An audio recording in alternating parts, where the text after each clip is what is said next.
Aroma yang menarik bagi teman-teman semua itu belum tentu menarik bagi lalat BSF. Tapi teman-teman, di sini saya punya versi tersendiri cara melihat keampuhan media pancingan dalam kandang ya, atau yang disebut sebagai attractant.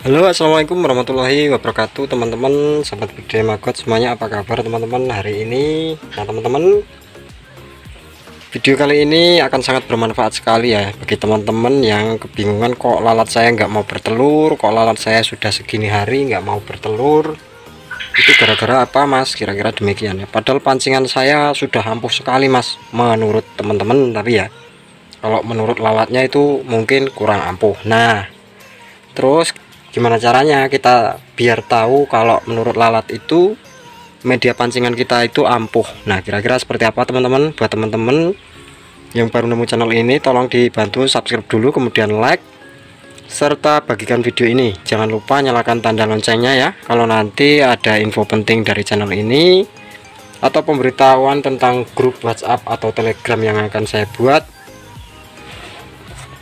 biar teman-teman itu bisa ikutan ya, gabung bareng teman-teman yang lain. Dan disitu nanti insya Allah saya akan menjawab semua pertanyaan ya yang saya tahu. Nah teman-teman, kita akan lanjut mengapa kok lalatnya nggak mau bertelur dan cara cek seberapa ampuh media pancingan teman-teman menurut lalat BSF.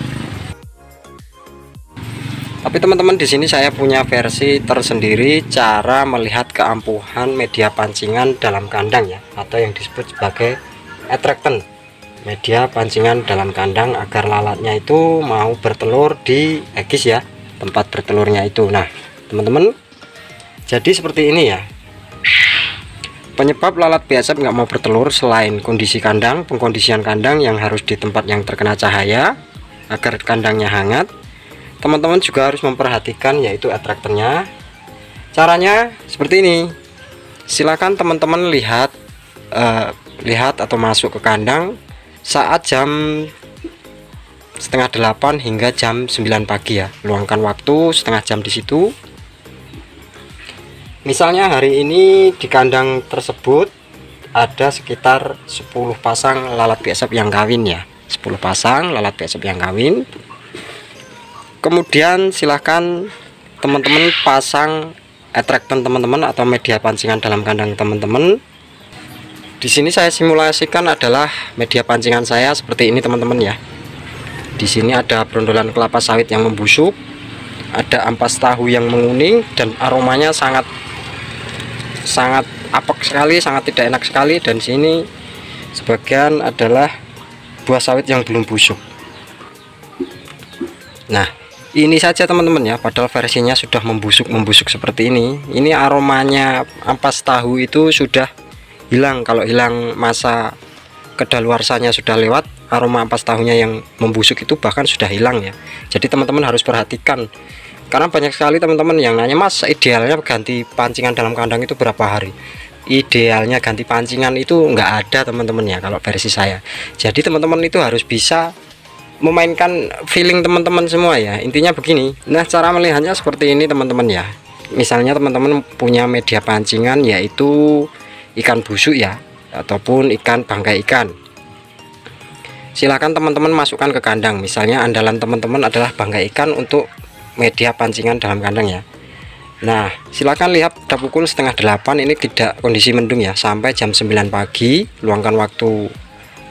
Di situ ada berapa pasang lalat BSF yang sedang kawin. Nah kemudian silahkan teman-teman lihat 3 hari kemudian, apakah lalat BSF yang bertelur itu bisa melebihi dari jumlah lalat BSF teman-teman yang mating tadi ya, yang mating tadi. Kalau memang jumlah lalat BSF yang bertelur itu telurnya ada lebih dari 10 klaster dari jumlah total lalat BSF yang mating, maka bisa dinyatakan pancingan teman-teman itu semuanya ampuh ya. pancingan teman-teman semuanya itu ampuh. Dan teman-teman juga harus menguji media pancingan yang lain, misalnya media pancingan A satu baskom itu menggunakan ini, yang B menggunakan ini, dan yang C menggunakan ini. Nanti lalat-lalat tersebut juga akan hinggap ke media pancingan yang paling mereka sukai. Jadi kira-kira seperti itu teman-teman ya. Jadi teman-teman nggak harus monoton cara budidayanya, teman-teman harus mainkan feeling ya, karena aroma yang menarik bagi teman-teman semua itu belum tentu menarik bagi lalat BSF. Nah kira-kira demikian teman-teman ya. Ini bahkan brondolan busuk ini saja ya, kalau sudah lewat masa busuknya aromanya itu sudah tidak menyengat lagi. Dan teman-teman juga bisa kombinasikan dalam satu baskom atau satu biopon teman-teman sebagai attractant itu beberapa media yang busuk, bukan hanya satu saja yang diandalkan teman-teman ya. Bahkan kalau teman-teman menjumpai bangkai lalat banyak yang mati, teman-teman juga bisa tambahkan bangkai lalat tersebut ke media pemancingan teman-teman semua seperti ini. Nah ya, ini nanti ketika dia mulai membusuk juga aromanya sangat menyengat. Atau teman-teman bisa masukkan ke plastik dulu, kemudian diikat plastiknya selama kurang lebih 3 hari agar sedikit berair. Kemudian teman-teman buka sedikit plastik itu di sini ya, agar membuat lalat BSF yang mau bertelur itu mencium aroma dari bangkai lalat yang mati ini. Ini juga sangat ampuh teman-teman ya. Jadi teman-teman bisa tambahkan.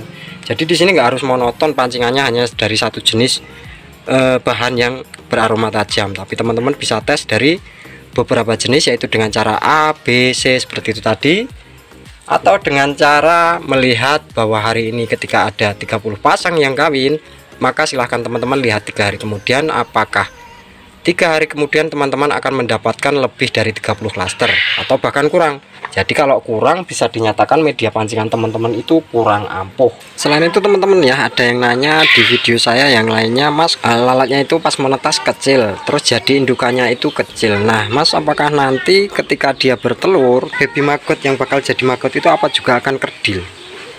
Nah kalau versi saya itu tergantung pola pemberian pakan teman-teman ya. Kalau memang pemberian pakan kita sudah benar, insya Allah maggot-maggotnya itu akan tumbuh besar ya, akan tumbuh besar. Toh di situ nanti ada maggot-maggot yang kerdil, maggot-maggot yang kecil ya, itu memang berarti memang mereka jenis-jenis maggot yang kerdil. Saya sudah mengamati beberapa kali ya, yaitu diantaranya di brondolan sawit busuk, serta yang hidup di kohe burung puyuh ataupun yang hidup di busukan buah pisang itu mereka ada juga yang kerdil ya, padahal mereka hidup secara alamiah tanpa dibudidaya. Nah kira-kira demikian versi saya teman-teman, mudah-mudahan bermanfaat. Dan teman-teman jangan lupa subscribe channel ini, kemudian nyalakan tanda lonceng, serta bagikan video ini. Terima kasih. Assalamualaikum warahmatullahi wabarakatuh.